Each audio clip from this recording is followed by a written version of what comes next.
Olá, turma.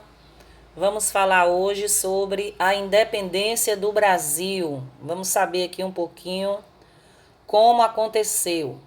Vamos lá? Está aí no seu livro de história, página 76.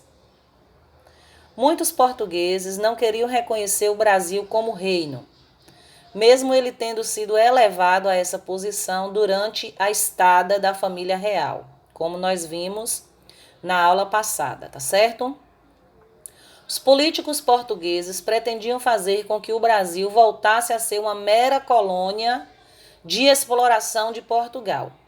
Assim exigiam o retorno de Dom Pedro I ao seu país de origem. Tá vendo? Ao mesmo tempo, no Brasil, as pessoas também não aceitavam mais voltar à posição de colônia de Portugal. Os partidários de Dom Pedro I pediram para que o príncipe não retornasse a Portugal, já que sua presença era uma garantia de que o Brasil seria mantido na posição de reino. Diante do impasse de retornar ou não a Portugal, Dom Pedro I, em 9 de janeiro de 1822, proferiu as seguintes palavras. Olha, isso aqui é muito importante.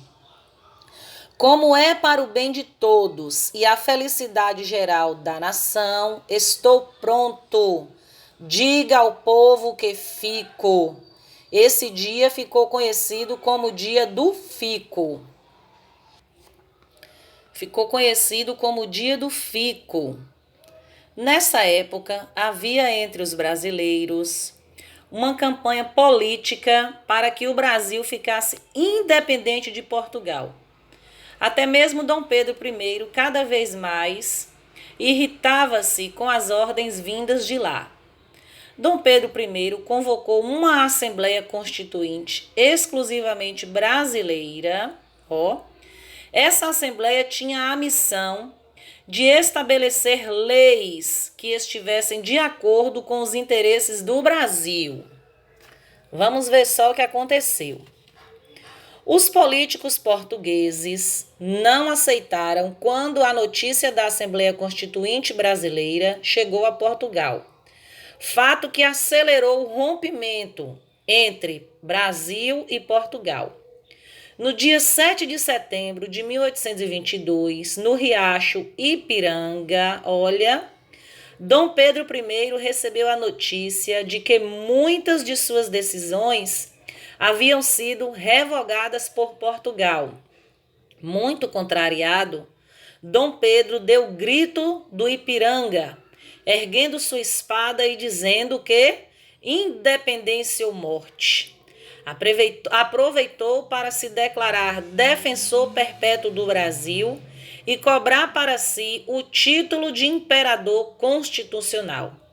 Dom Pedro I recebeu o título de imperador em 12 de outubro de 1822 e foi coroado em dezembro do mesmo ano, quando Dom João morreu em 1826. Dom Pedro teve que retornar a Portugal para assumir o trono. Caso contrário, perderia o direito à coroa portuguesa. Muitos brasileiros, temendo que Dom Pedro I se tornasse no rei, se transformasse no rei de um grande império luso-brasileiro, forçaram-no a abdicar do trono do Brasil. Entretanto, para não perder seu domínio no Brasil, Dom Pedro I deixou seu filho, Dom Pedro II, como sucessor. O problema é que nessa época, Dom Pedro II estava apenas com 5 anos de idade. Então, meus amores, tá aqui a história da independência do Brasil, como se deu, como aconteceu.